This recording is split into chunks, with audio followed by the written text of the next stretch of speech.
Sometimes people's lives go terribly wrong. Maybe their marriage breaks down, they lose their job, their house, their friends. They have to live on the street. They drink too much. They don't wash. Who will give a man like that a second chance? Only a very special kind of person. Like Nan, a fruit seller on the streets of Kingston. Sonny had a new plan, but he did not know if Nan would agree to it. He and Jake were building a house, which was big enough for 2 families.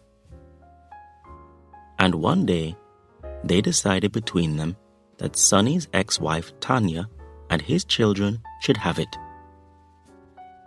Nan, Sonny said to her quietly, I'm going to let Tanya and the children live in the house. What? Shouted Nan. Why? It is good for the children, said Sonny. They will be off the streets, and the boys won't have to hustle like me. But what about me and you? Where are we going to live? We will try and build another one, Sonny said. Lord, he thought, is she going to leave me now? Maybe this is too much for her. I love her. I hope she understands what I'm trying to do. So, Nan said slowly, you tell Tanya already? I said something about it. Sonny looked away from Nan's eyes. She agrees because it would be good for the children. I don't want my daughters living and dying like dogs on the streets of Kingston. And I don't want my boys carrying guns and selling drugs. I want them to have a place to live, Nan. A place where they can study their books and have a better life. It is a hard thing you ask, Sonny, Nan said quietly. Sonny was a good man, and Nan trusted him. But she could not understand why he still cared about his ex-wife Tanya. Why can't he have a clean break with this woman, she thought. Tanya ruined his life. She went with other men and she kicked him out on the street. And then she sold all his things. Nan remembered the day when she first met Sonny, a day that changed her life. He was just a street man, a drunkard, and so dirty. There was hunger in his face, in his eyes, even in the way he walked. She watched him for a while, then called out to him, "Old man, come here. You hungry?" "Yes, ma'am." What kind of a street man was this? She thought. Nobody ever called her ma'am. That wasn't a word people said to women who sold fruit on street corners. They usually called out old girl or something worse like dirty skettle. It felt good to be called ma'am.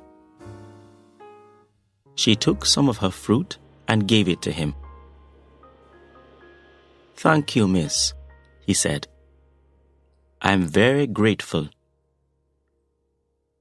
He came by every day after that, and every day she gave him some fruit.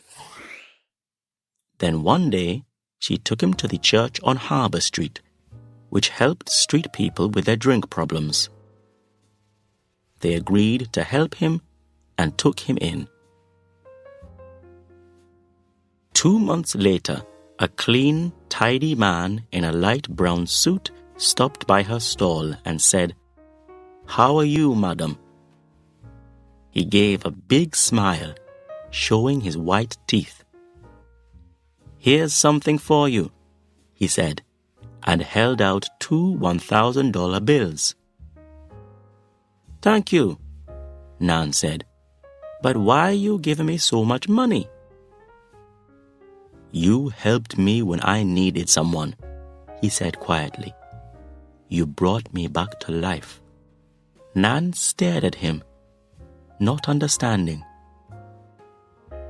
"I was that old drunkard on the streets," he explained, "and you gave me food every day." "What?" said Nan. "I happy to see that you are right now." "Yes, thanks to you. I now have a job with the town council, you know. I drive the garbage truck." Nan smiled happily. She went on smiling for the next year and a half. She felt young again and full of hope. At last, she could forget the sad years when she was 16 with a baby and no chance to go to school and get a better life for herself. She and Sonny started living together, and now they were planning to get married and have a home of their own. She decided to give Sonny this one thing, and to give it freely, because she trusted him. "Okay, go on," she said to Sonny.